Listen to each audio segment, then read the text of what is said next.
Umusore yakomeje urugendo wenyine mu masaha menshi mu butayu. Agenda yumva ibyo umutima we umubwira. Umutima we ni we wonyine wagombaga kumubwira aho ubutunzi bwe buhishwe. Aho ubutunzi bwawe buhishwe niho n'umutima wawe uzaba. Niko umuco uzindira ibyuma mo zahabu yamubwiye. Ariko rero umutima we wavugaga ibindi bintu. Mu kwiyumva gukomeye, umutima we wamubwiye inkuru y'umushumba w'intama wasize umukumbi we agakurikira inzozi zimwe yagize mu bihe bibiri bitandukanye. Wamubwiye iby'umuhamagaro wa buri wese n'ibyo abandi bantu benshi bakomeje kuzenguruka hirya no hino bashakashaka ubutaka ahantu kure, abagore beza cyangwa se abafashisha bo mu bihe byabo ibitekerezo byiza. Wamubwiye iby'ingendo, ubuvumbuzi, ibitabo n'impinduka.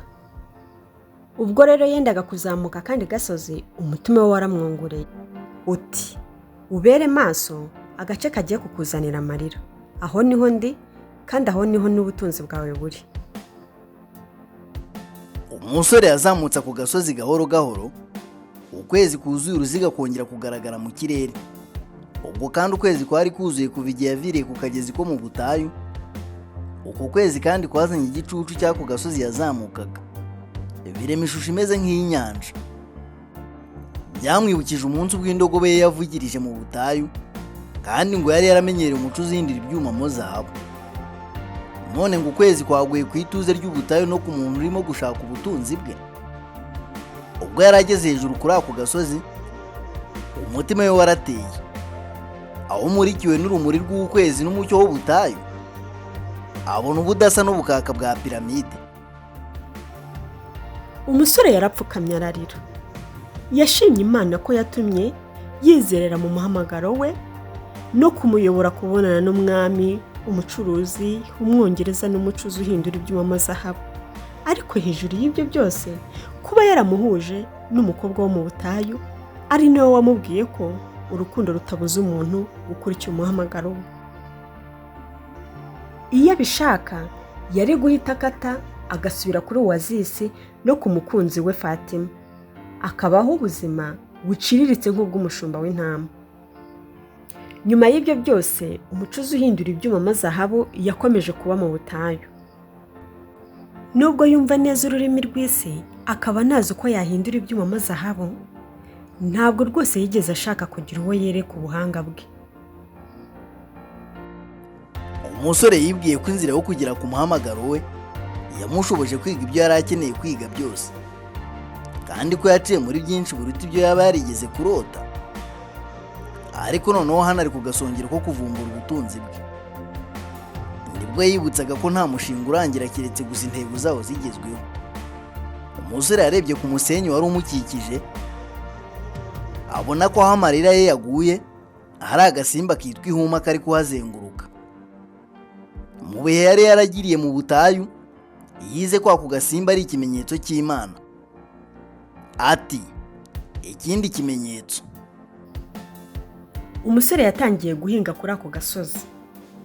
Ariko uko abikora, atekereza ku by'umucuruzi wo ku iduka yari yaramubwiye ko buri wese burya yakubaka piramide mu rugo rwe. Aho umusore yahise yibonera neza ko atazapfa bigezeho niyo yagenda akagereka ibuye ku rindi ubuzima bwe bwose busigaye. Muri iryo joro ryose, umusore yahinze ahantu yari yahisemo, ariko ntiyagira icyo abona. Yatangajwe cyane n'ibinyejana by'imyaka bishize piramide zubatswe, gusa ntiyacitse intege. Yakomeje kugorwa no guhinga kubera umuyaga wari umaze kuba mwinshi ukanasubiza umucanga aho amaze guhinga. Igihe cyarageze ibiganza bye birananirwa bikomeye, ariko akomeza kumvira umutima we. Umutima we wari wamubwiye guhinga aho amarira ye yaguye. Ubwo rero yarimo agerageza kuzamura ibuye yari ahuye naryo, yumvise imirindi. Yabonye ibintu bitandukanye biza bimusatira. Imigongo yabyo yari yerekeye aho ukwezi kuri guturuka, bituma atabasha kubona mu maso habyo. Urimo urakora iki hano? Ni kumwe yamubajije. Ariko kuko umusore yari yatinye, ntiyasubije. Yavumbuye aho ubutunzi bwe buri, rero afite ubwoba bw'ibishobora gukurikiraho. Twebwe turi impunzi zakuye mu byazo n'imirwano y'amoko ahanganye mu butayu, kandi dukeneye amafaranga. nibwo undi yahise amubaza ati ni iki urimo guhishaho? umusore ati nta kintu ndi guhisha. Ariko muri ako kanya umwe muri bo abasumiye umusore wacu amukurura amujyana inyuma y'aho yari amaze gucukura umwobo. Undi wari masaka mu gikapu abona igice cya zahabu avuza induru ati hano hari zahabu.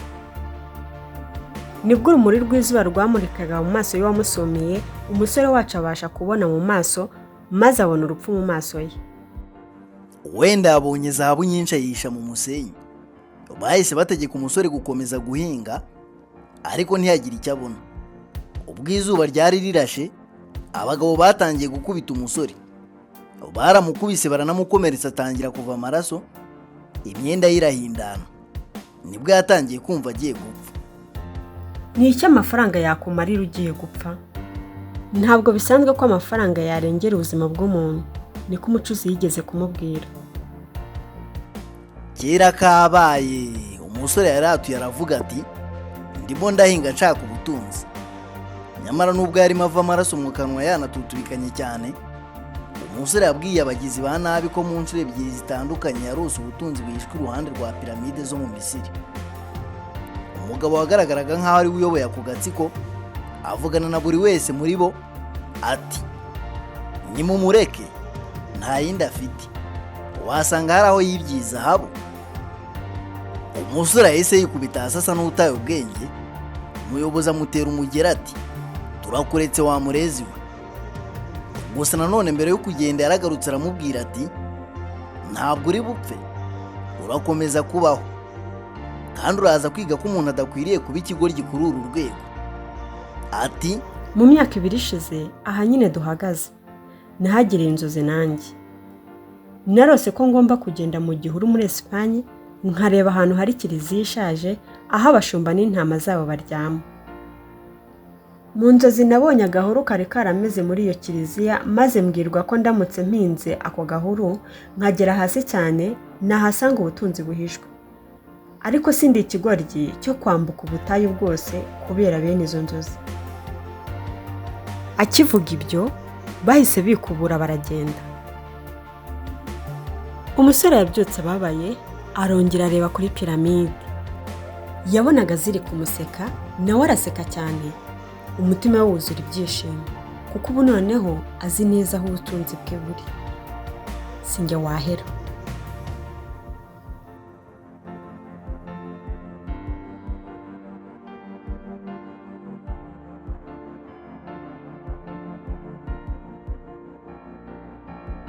Ibyakurikiyeho, umusore yageze kuri kiliziya nto yashaje itagikoreshwa. Ubwo ijoro ryari ririmo rike. Agahuru kari kagihari kandi n'ubundi inyenyeri zaragaragaraga, umuntu arebeye mu gisenge cyari cyarapfumutse. Yibutse igihe yari ari aho n'intama ze. Ryari ijoro ry'amahoro kuri we, usibye inzozi zamubujije amahoro. Gusa kuri iyo nshuro ntabwo ari kumwe n'umukumbi we, ahubwo ari kumwe n'ipiki mu biganza bye. Yarabanje yicara umwanya munini areba ibicu, nyuma akora mu gikapu cyafata wino yaragutomera. Yibutse ijoro rimwe ubwo yari yicaranye n'umuco uzindura ibyuma mo zahabu, uko barebaga ku nyenyeri bagasoma kuri wino. Atekereza imihanda myinshi yanyuzemo n'uburyo budasanzwe Imana yahisemo kumwereka ubutunzi bwe. Yaba atarizeye uburemere bw'inzozi ze zagarutse inshuro irenze imwe, ntabwo aba yarabonanye n'umukecuru usobanura inzozi, umwami w'umusaza, umutware wo mu butayu cyangwa n'abandi benshi ndetse benshi cyane yahuye nabo. Gusa iyo nzira yari yanditse mu bimenyetso kandi nta buryo na bumwe yari kuyikwepa. Niko yibwiye.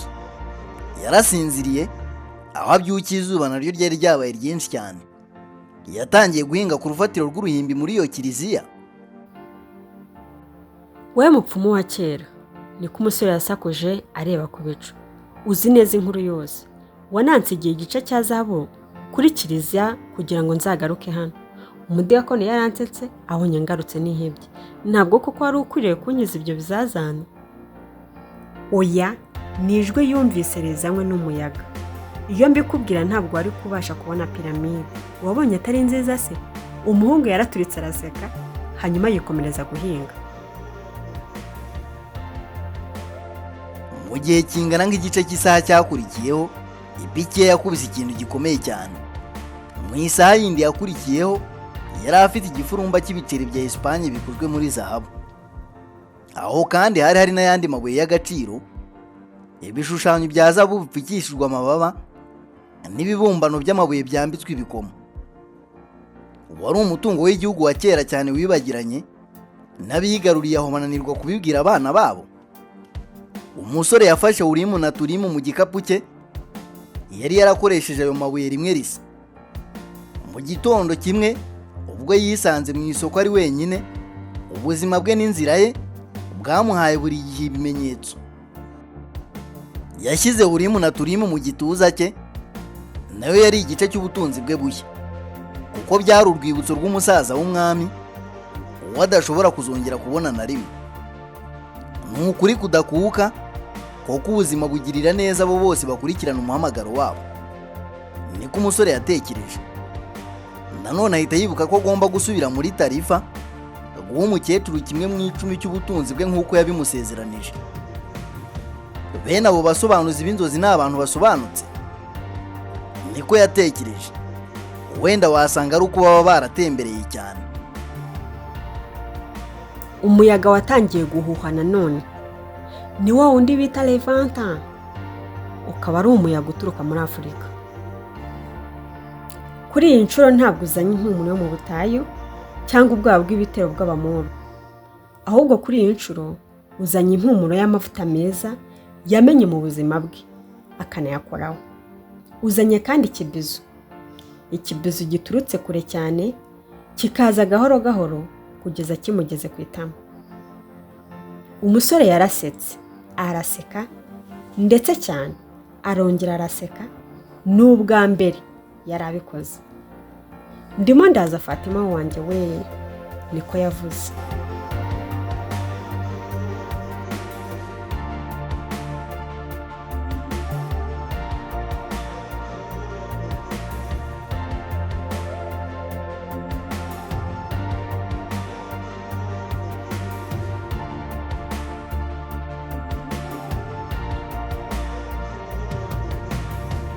Ibyo twamenya ku mwanditsi w'iki gitabo. Paulo Coelho yavukiye muri Rio de Janeiro muri Brazil. Ubuzima bwe bwite bwakomeje guhindagurika no kuba bwihariye mu buryo bumwe n'abakinnyi b'ibanze b'inkuru zitandukanye yanditse mu bitabo mbarankuru byamamaye cyane ku ruhando mpuzamahanga. Nk'abo bakinnyi rero Paulo Coelho yakurikiye inzozi ze ashaka kunyurwa mu buzima. Inzozi zo kuba umwanditsi zahuye no kubabazwa gukomeye cyane cyane mu bihe yari amaze kuba umuntu ukuze. Ubwo yakoraga mu myuga itandukanye, imwe muri yihemba neza mu by'amafaranga, ariko indi muzanira umunezero no kunyurwa n'ubuzima. Yaravuze ati, buri gihe nari nzi ko umuhamagaro wanjye nk'uko imvugo yo muri Alchemy bivuga ari ubwanditsi. Yari afite imyaka 38 y'amavuko ubwo yasohoraga iki gitabo cye cya mbere.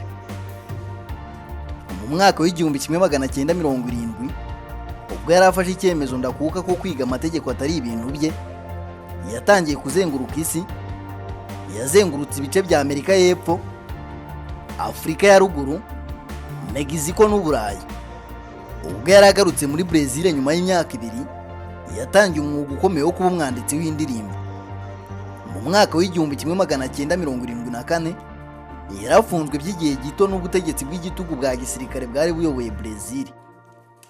Mu mwaka w'1980 yaciye mu bihe byo kumusobanura neza mu buzima bwe, aho yagenze n'amaguru 500 zirenga z'umuhanda wa Santiago de Compostela muri Espagne y'uburengerazuba bw'amajyaruguru. Kuri uwo muhanda umaze igihe kinini rero wananyurwagaho na ba mukerarugendo bavaga mu Bufaransa bagira kuri katedrali ivugwa ko icumbikiye ibisigazwa by'intumwa Yakobo. Niho yabashije kwakira ibonekerwa rimusobanurira uwo ari we no kumurikirwa mu by'umwuka nk'uko yaje kubyandika mu gitabo yise Umugenzi, The Pilgrimage.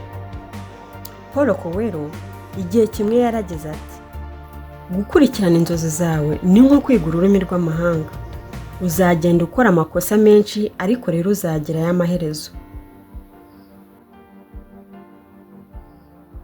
yasohoye igitabo mbarankuru The Alchemist kigaruka cyane ku nyurabwenge ye, cyaje no kumugaragaza nk'umwanditsi waciye agahigo ko gucuruza ibitabo byinshi. By'umwihariko Paulo Coelho yamenyekaniye ku buhanga bwe butangaje bwo kubara inkuru n'inyurabwenge mu by'umwuka agaragaza mu nkuru yandika. Igitabo cye cyacurujwe amakopi miliyoni 150 hirya no hino ku isi, yatsindiye ibihembo bitandukanye by'ubwanditsi, yanabaye umwe mu bagize itsinda rya Brazilian Academy of Letters kuva muri 2002. Paulo Coelho ni umwigisha w'igihangange, cyane cyane yibanda ku burenganzira bwa muntu. Ikindi, muri 2007 yatowe nk'intumwa y'amahoro y'umuryango w'abibumbye.